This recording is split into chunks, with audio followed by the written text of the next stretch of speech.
एक प्रेयर के साथ चालू करते फिर।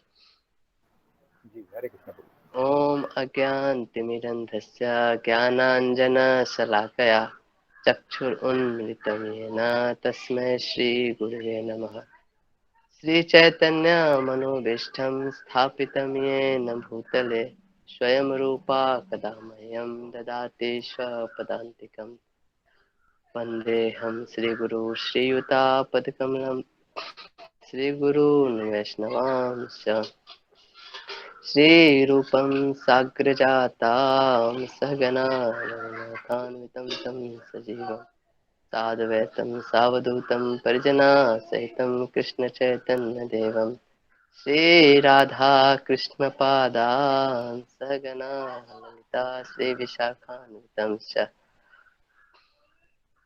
नमो विष्णुपादाय कृष्णप्रेष्ठाय भूतले श्रीमते भक्तिवेदान्तस्वामिनिति नामिने नमस्ते सरस्वती देवे गौरवाणी प्रचारिणे निर्विशेष शून्यवादी पाश्चात्यदेशतारिणे नमो महावदन्याय कृष्ण प्रेम प्रदायते कृष्णाय कृष्ण चैतन्य नामिने गौरतिसे नमः। हे कृष्णा करुणा सिंधु दीनबंधु जगतपते गोपेश गोपिका कांत राधा कांत नमस्तुते। तप्त कांचन गौरांगे श्री राधे वृंदावनेश्वरी वृषभानुसुते देवी प्रणमामि हरिप्रिये। जय श्री कृष्ण चैतन्य प्रभु नित्यानंद श्री अद्वैत गदाधर श्रीवासादि गौर भक्तवृंद। हरे कृष्णा कृष्णा कृष्णा हरे हरे हरे राम राम राम हरे हरे।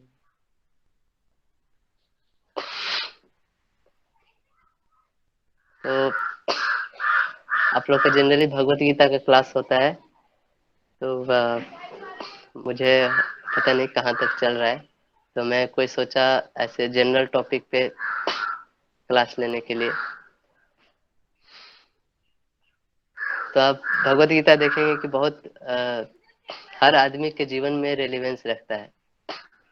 चाहे एक कोई आदमी एक पुलिस का काम कर रहा हो, या कोई आदमी एक टीचर का काम कर रहा हो, चाहे एक कोई साधु का जीवन जी रहा हो, या कोई एक बहुत बड़ा बिजनेसमैन हो। हर आदमी के जीवन में भगवत गीता एक बहुत रेलिवेंट बुक है, क्योंकि ये जीवन जीने की कला को सिखाता है।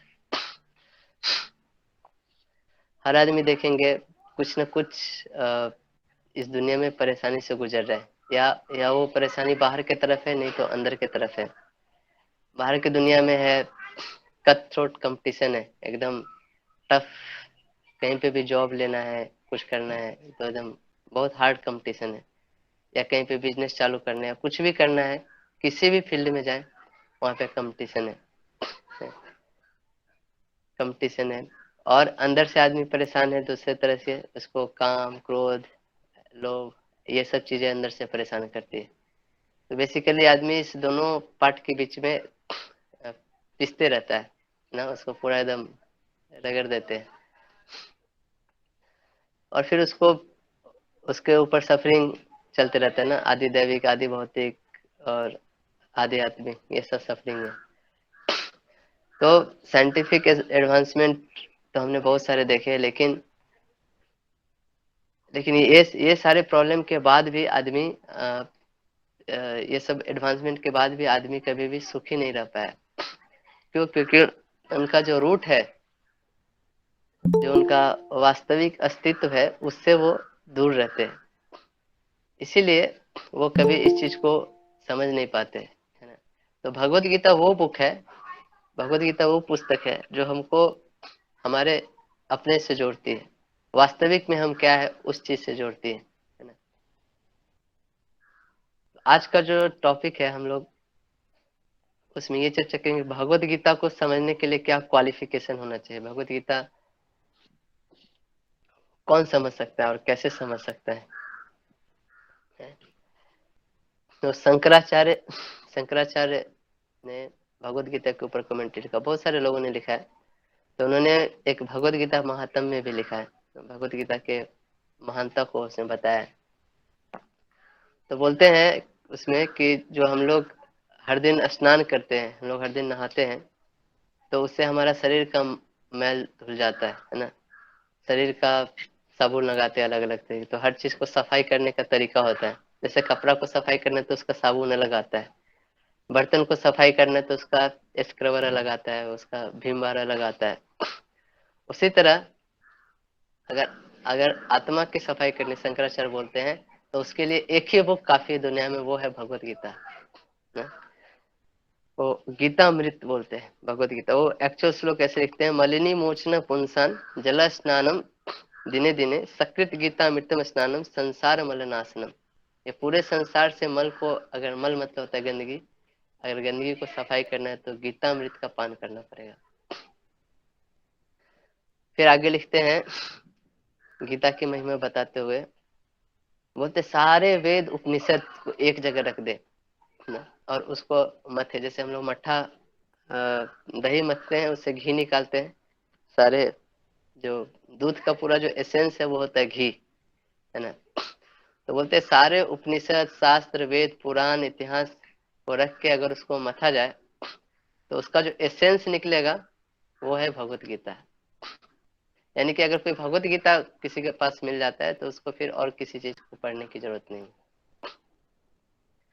तो वो लिखते हैं सर्वो उपनिषदो गवो दोग्धा गोपाल नंदनम पार्थो वत्स सुधीर भोक्ता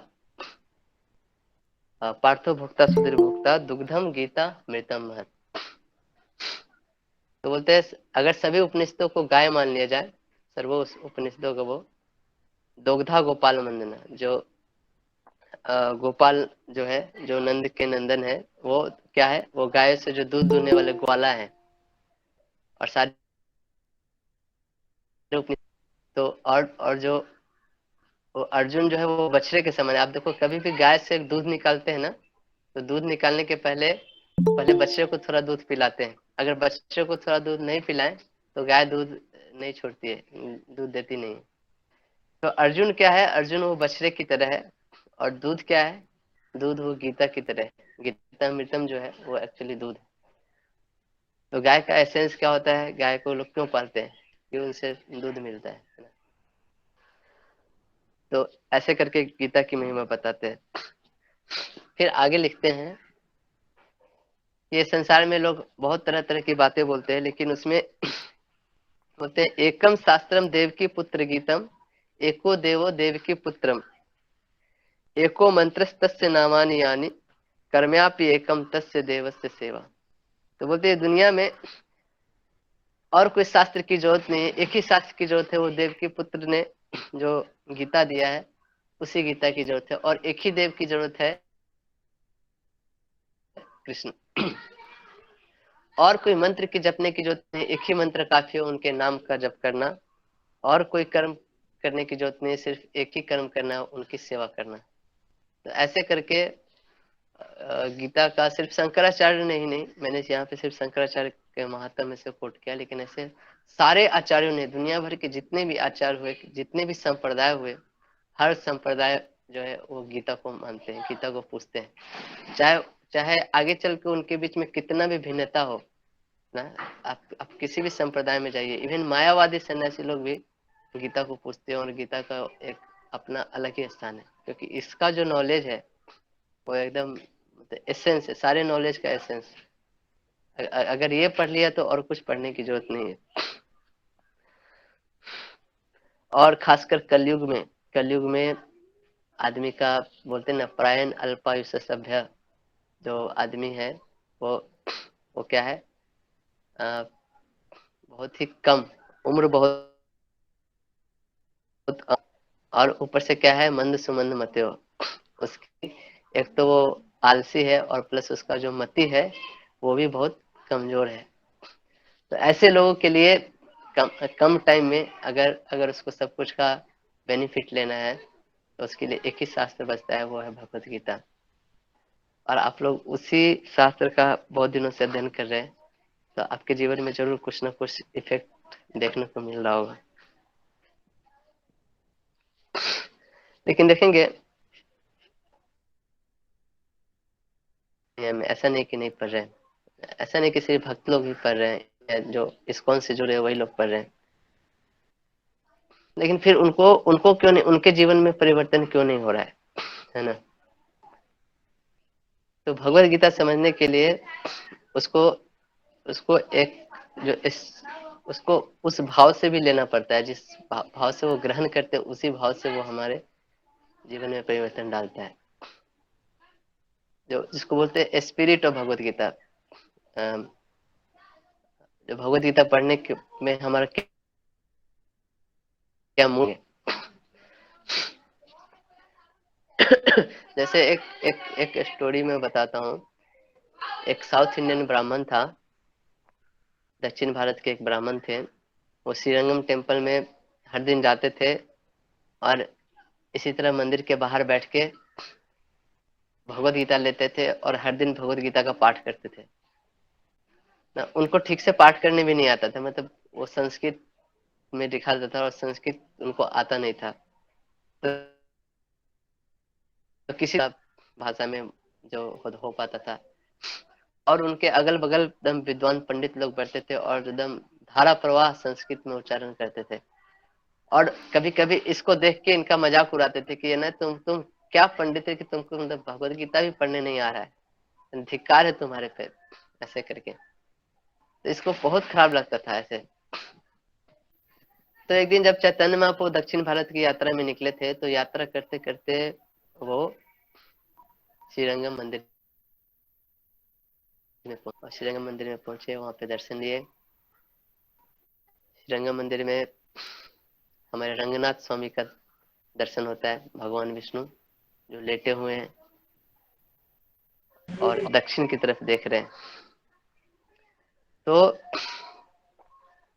चैतन्य महाप्रभु जब दर्शन लेके बाहर निकले तो देखे कि ये जो ब्राह्मण है वो बहुत रो रहा है। वो उसके सामने भगवत गीता खुली हुई है।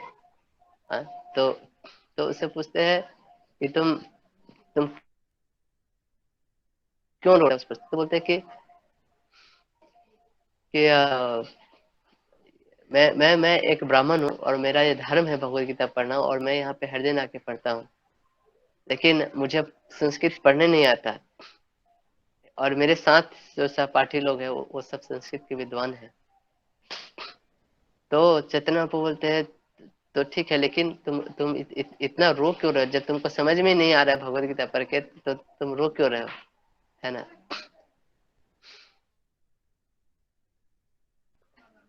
कि भले ही मुझे समझ में नहीं आया, लेकिन जब भी मैं ये भगवत गीता खोलता हूँ ना, उसके पृष्ठ पे एक फोटो है ना, अर्जुन और कृष्ण का।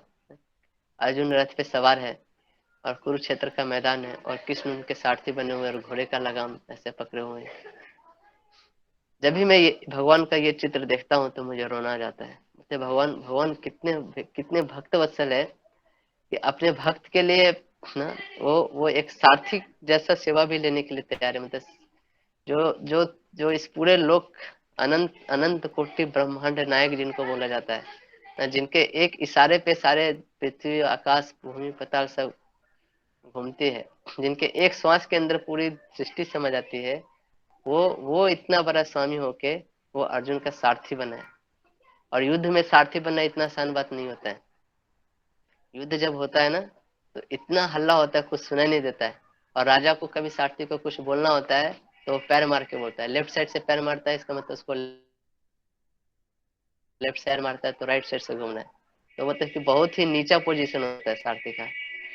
तो जब मैं कृष्ण का ये भाव देखता हूँ कि अपने भक्त के लिए वो क्या बन गए हैं, तो ये चीज ये प्रेम देख के कृष्ण का मुझे खुद रोना आता है। तो जब ये चीज जब चैतन्य महाप्रभु सुनते उस ब्राह्मण से, तो ब्राह्मण को उठ के वो पूरा गले लगा लेते हैं। बोलते हैं एक्चुअल में तुम ही भगवत गीता समझे हो। बोलते बाकी सब तो जस्ट संस्कृत जानते हो और वो सिर्फ पढ़ रहे हैं। आना चाहिए भगवत गीता तुम समझो। तो भगवत गीता समझने के लिए जो क्वालिफिकेशन चाहिए वो ये चाहिए कि हमारे अंदर डिवोशन होना चाहिए, वो सबमिसिवनेस होना चाहिए ना। बहुत लोग भगवत गीता पढ़ते हैं, लेकिन लेकिन जस्ट एक स्कॉलर बनने के लिए पढ़ते हैं, दूसरे के लिए ज्ञान दिखाने के लिए। हाँ, इसमें क्या पॉइंट मिला, ये पॉइंट बहुत अच्छा लगा सुन के, है ना। और ये चीज हम जाके दूसरे को बोलते हैं। पढ़ते हैं तो फिर हम कभी भगवत गीता नहीं सीख सकते। इसीलिए जैसे आज हम लोगों ने क्लास के पहले प्रेयर किया, हर क्लास के पहले प्रेयर करते होंगे कि हम प्रेयर करते हैं तो हम शास्त्रों से प्रार्थना करते हैं कि आप मेरे को रिवील करिए ना। जब हम इस मूड से जब शास्त्रों को अप्रोच करते हैं, इस मूड से जब शास्त्रों के पास जाते हैं, तभी शास्त्र हमको वो चीज ज्ञान हमारे अंदर प्रकाशित करते हैं। नहीं तो हम वो लाइन को पढ़ के निकल जाते हैं, पढ़ के आगे बढ़ जाते हैं, लेकिन तो भी हमको लगता है समझ गए, लेकिन तो भी हम कुछ समझ नहीं पाते। सबसे मेन जो फंडामेंटल डिफरेंस है, क्यों लोग इतना भगवत गीता पढ़ने के बाद भी नहीं समझ पाते, वो है भगवत गीता को आप किस तरह अप्रोच करते हो। और डिफरेंसेस यहाँ पे आके हाईलाइट होता है। एक सबमिसिवनेस चाहिए, स्पिरिट ऑफ डिवोशन चाहिए। जैसे जैसे आप लोग, जैसे बहुत लोग कंप्यूटर यूज करते हैं ना, तो एक यूजर नेम होता है, पासवर्ड होता है। तो जब तक आप पासवर्ड नहीं डालेंगे तब तक वो कंप्यूटर खुलेगा नहीं, है ना। तो पासवर्ड यही है, वो स्पिरिट ऑफ डिवोशन चाहिए, तभी समझ सकते हैं। दूसरा एक स्टोरी और बताता हूँ। एक बार क्या हुआ, जब महाभारत का युद्ध होने वाला था, तो ये एक बहुत बड़ा युद्ध था। मतलब पूरे विश्व के राजा लोग इस युद्ध में आने वाले थे। और उस समय दो तरह की सेना थी, एक कौरव और एक पांडव। और दोनों अलग अलग जगहों को निमंत्रण भेज रहे थे कि आप मेरे तरफ से युद्ध करिए। उसी समय कृष्ण जो थे द्वारका के राजा थे, और कृष्ण मतलब सबसे बलवान राजा थे। मतलब ऐसा था कि कृष्ण जिसके साइड चले जाएंगे उसकी जीत तो निश्चित है। कृष्ण जिसके तरफ से युद्ध करेंगे फिर उसको कोई नहीं हरा सकता। तो तो जो कौरव लोग थे, पांडव लोग थे, दोनों सोचे कि कृष्ण को ऐसे इनवाइट देके नहीं, किसी उनको पर्सनली जाके बात करना पड़ेगा कि आप मेरे तरफ से युद्ध करिए। तो दोनों गए वहां पे, और अर्जुन भी गए। दुर्योधन थोड़ा पहले गया। तो दुर्योधन गए जब कृष्ण सो रहे थे उस समय, है ना। और कृष्ण सो रहे थे और उनकी जो पत्नी थी वो उनको पंखा कर रही थी। तो दुर्योधन गए तो उन्होंने सोचा कि जगाना अच्छा नहीं है, तो वो भी साइड में बैठ गया। फिर उसी समय अर्जुन भी पहुंचे वहां पे। अर्जुन देखे भगवान सो रहे हैं, तो वो भी बैठ गए, वो चरणों के पास जाके बैठ गए। और भगवान वो तो भक्त ही थे, भगवान को निहार रहे थे, भगवान सो रहे थे। भगवान की आंखें खुली तो भगवान देखे सामने अर्जुन बैठा हुआ है। तो पूछते भगवान कैसे आना हुआ आज। तो दुर्योधन बोलते हैं कि मैं भी यहाँ पे हूँ, आपके बगल में। तो भगवान उसको भी रिसीव करते हैं, उसको भी आसन देते हैं और बैठाते हैं। और फिर जब बातों से पता चलता है कि दोनों युद्ध के लिए मांगने आए हैं हमको, तो भगवान कृष्ण बोलते हैं देखो, ये बात सही है कि तुम दोनों ही युद्ध के लिए मुझसे सहायता मांगने आए, और मैं तुम दोनों को हेल्प करना चाहता हूँ। लेकिन क्योंकि मैंने अर्जुन, भले ही तुम दुर्योधन को बोलते तुम पहले आओ, लेकिन मैंने तो पहले अर्जुन को देखा है, इसलिए पहले मांगने का अधिकार अर्जुन को है।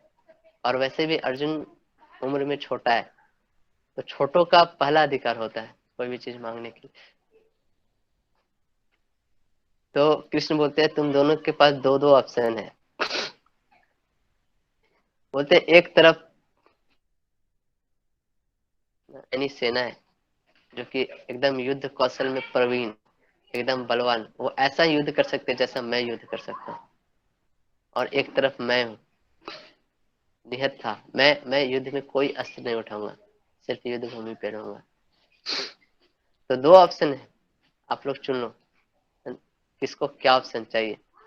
लेकिन पहले चुनने का अधिकार अर्जुन को है।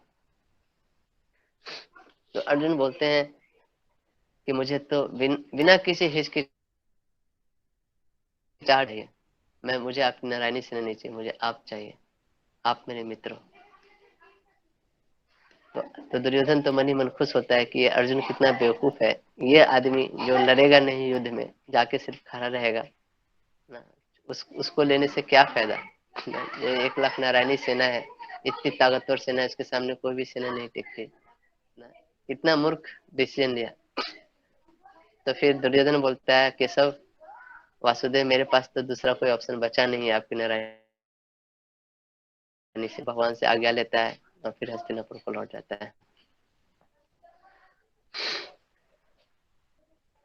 तो फिर भगवान अर्जुन से पूछते हैं कि अच्छा ये बताओ कि तुम्हारे पास इतना अच्छा ऑप्शन था ना, तुम्हारे पास इतना अच्छा ऑप्शन था कि तुम नारायणी सेना ले सकते थे, ये तुम्हारे काम आते, तुमने मुझे क्यों चुन लिया, है ना। मैं तो युद्ध भी नहीं, मैं तो कोई शस्त्र भी नहीं उठाऊंगा, है ना?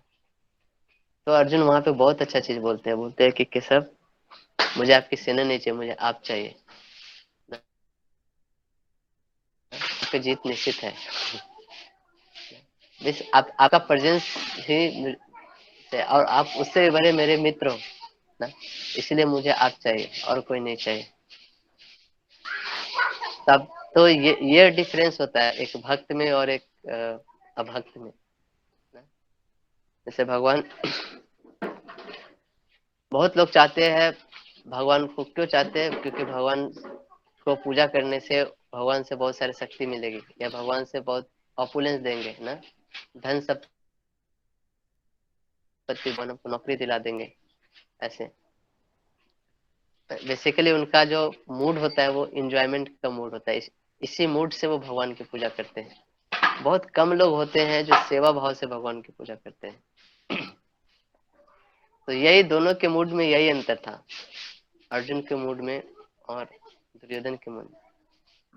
अर्जुन जो था वो भगवान को सेवा भाव से देता था, और दुर्योधन भगवान को भोग भाव से देता है, कैसे इसका यूज किया जाए, है ना? वो सेवा भाव।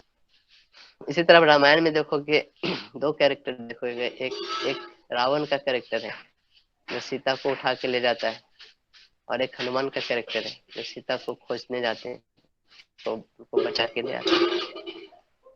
तो हनुमान का जो भाव है वो है सीता महारानी को सेवा करने का भाव है, और रावण का जो मेंटालिटी है वो सीता रानी को एंजॉयमेंट करने का मेंटालिटी है। तो इस दुनिया में लोग ना, एक इंग्लिश में प्रोवर्ब है, we want kingdom of God without God. राज्य चाहते हैं लेकिन भगवान नहीं चाहते हैं ना। भगवान जैसे हमारा मतलब वो सारे सुख, वो सारे संपत्ति, सुख संपत्ति धन, वो कष्ट कुछ, सब सब पूरा ऑपुलेंस में रहे, लेकिन भगवान नहीं रहे वहां पे, उनको बस ऐसे ही मिलते जाए। और यही सेम मेंटालिटी ना, ये सेम मेंटालिटी है एंजॉयमेंट का मेंटालिटी, जब हम भक्ति में आते हैं तो हम बोलते हैं ना सब कुछ डॉक्टर कर देना चाहिए, तो हम सेम मेंटालिटी भक्ति में भी लगा देते हैं। क्या हम भगवत, क्योंकि भगवत गीता से कुछ सीखना है, किसी को इम्प्रेस करना है ना। हम भगवान की पूजा क्यों करते हैं, भगवान की पूजा करेंगे तो हमको अच्छा होगा, हमको किंगडम ऑफ गॉड मिलेगा, हम बैक टू गॉड चले जाएंगे। Same mentality. अब देखो वही मेंटालिटी रिफ्लेक्ट हो रहा है। बहुत लोगों से पूछोगे हरे कृष्ण मंत्र क्यों जपते हैं, क्यों हमको बैक टू गॉड जाना है, हमको गोलोक धाम जाना है। फिर पूछो गोलोक धाम क्यों जाना है, वहां कोई कष्ट नहीं है, वहां कोई सफरिंग नहीं है। तो ये जो कैंसर है ना हमारे अंदर जो छुपा हुआ ना, ये बहुत बहुत बहुत ही डीप रूटेड कैंसर है। ये हटाना बहुत जरूरी है, नहीं तो हम गीता पढ़ के निकल जाएंगे और फिर कुछ नहीं समझेंगे, पढ़ के भी कुछ नहीं समझेंगे। ओ वही वाला बात है, एक एक स्टोरी है। आ, एक तोता को एक एक मालिक ने सिखाया होता है, एक शिकारी आएगा, जाल बिछाएगा, दाना डालेगा, लोभ में फंसना नहीं। वो तोते ने रट लिया था और दिन भर गाता था ना, शिकारी आएगा, जाल बिछाएगा, दाना डालेगा, लोभ में फंसना नहीं। और एक दिन सही में शिकारी आता है, वो जाल बिछाता है, दाना डालता है, और ये सही में फंस जाता है। फिर मालिक आके देखता है ये तो फंसा हुआ है जाल में। क्यों, सिर्फ पढ़ना जरूरी नहीं है, वो चीज पढ़ के हमारे हमारे जीवन में क्या परिवर्तन आ रहा है ना। अगर परिवर्तन नहीं आ रहा है इसका मतलब हम उसको सही ढंग से नहीं पढ़ रहे हैं।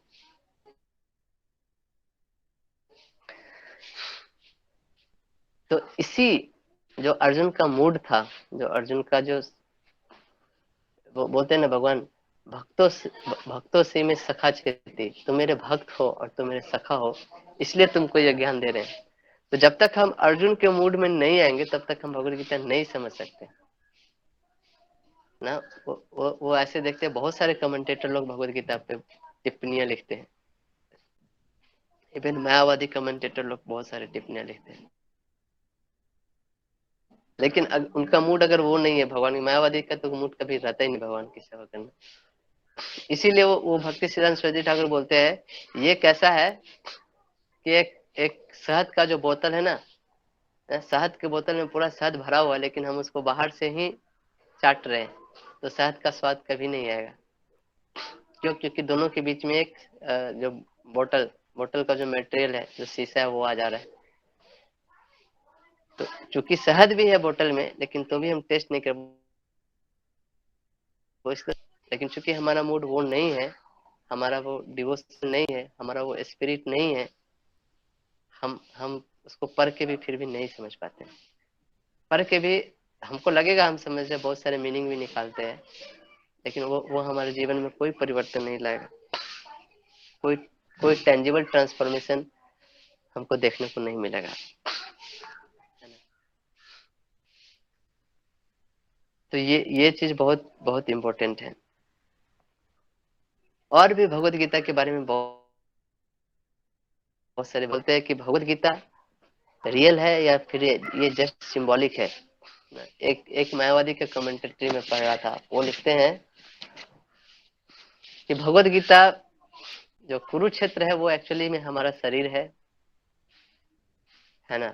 और जो ये हमारे 5 सेंसेस है, वो है 5 घोड़े, अर्जुन के रथ के 5 घोड़े हैं। और अर्जुन जो है एक कंडीशन सोल को रिप्रेजेंट कर रहा है, एक आसक्त, जो जीवन से आसक्त है, रिप्रेजेंट कर रहा है। और जो भगवान कृष्ण एक लिबरेटेड सोल, एक सिद्ध पुरुष को रिप्रेजेंट कर रहा है। तो ऐसे करके बहुत सारे सिंबॉलिक मीनिंग भगवत गीता को आपको मिलेंगे। बहुत सारे कमेंटेटर है, वो बोलते हैं कुरुश्रेष्ठ ना, तो कुरुश्रेष्ठ एक्चुअल भगवत गीता यही है, जबकि ऐसा कुछ सिंबॉलिक नहीं है ना। भगवत गीता एक बहुत ही प्रैक्टिकल बुक है, और ये सही में हुआ था।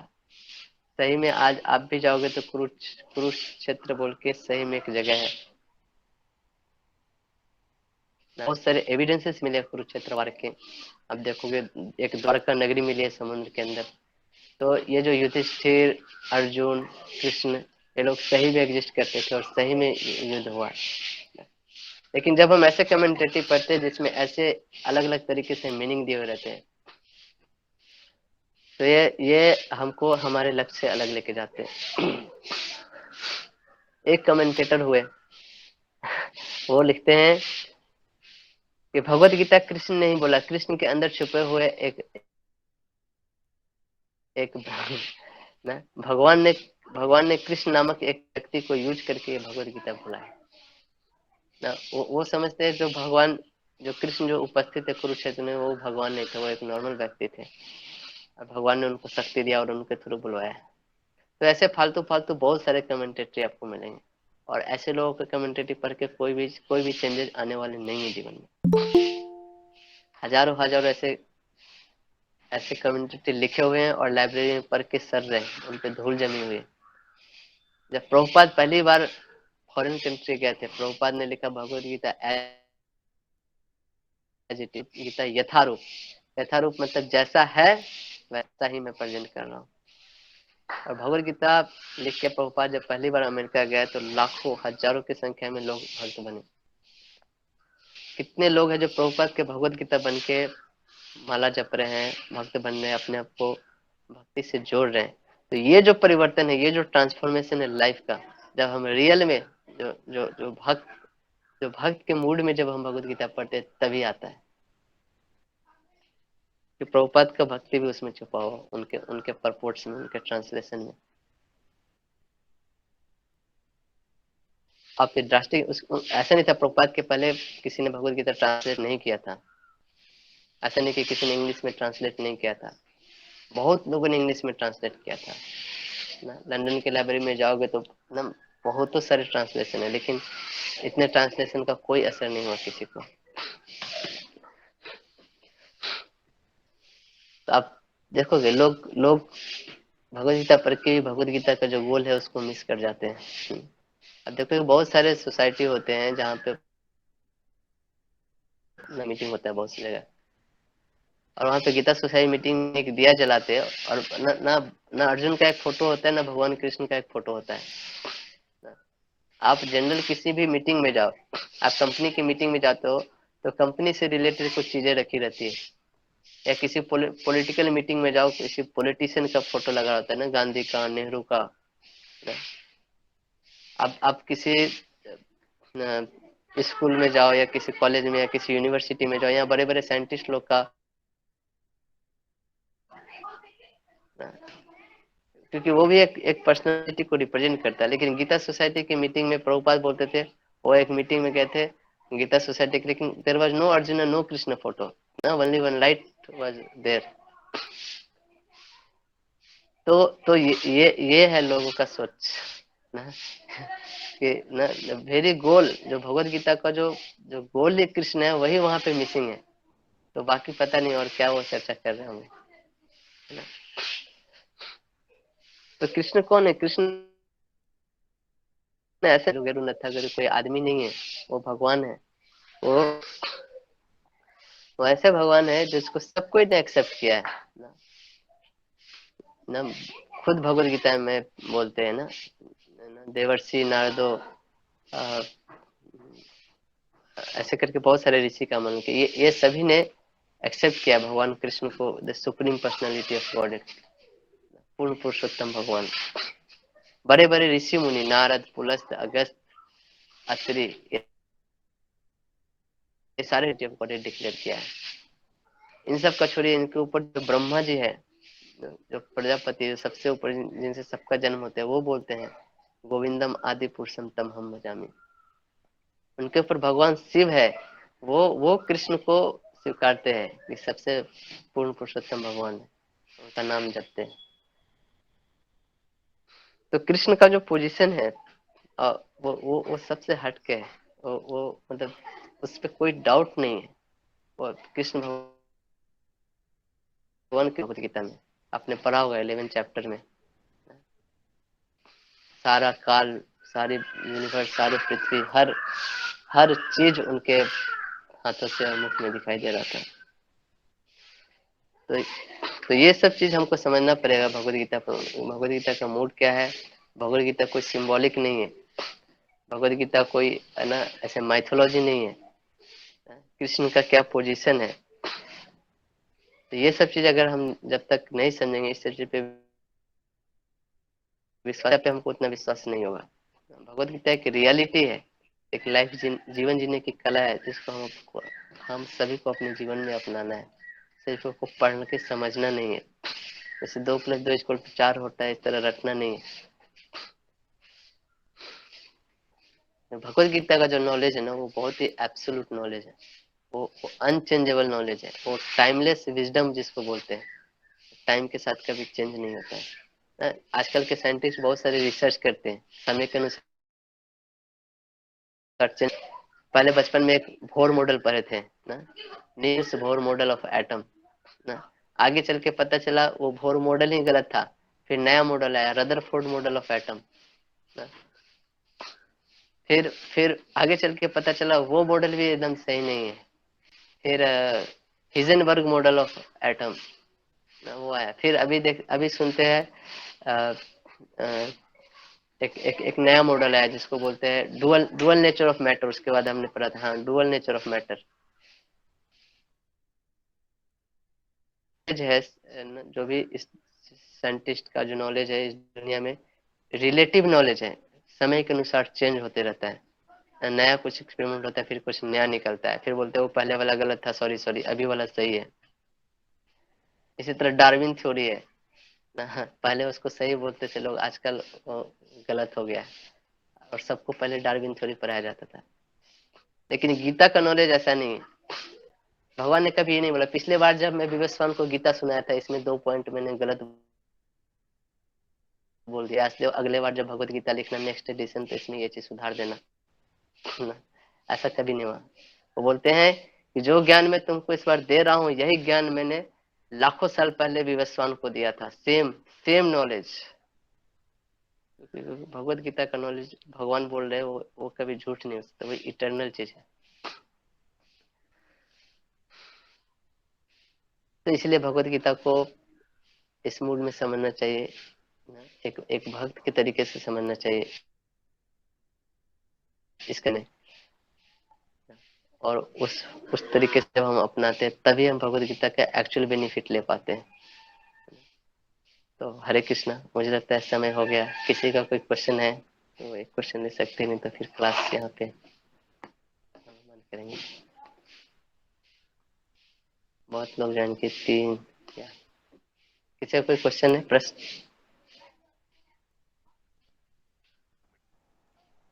हरे कृष्ण प्रभु जी।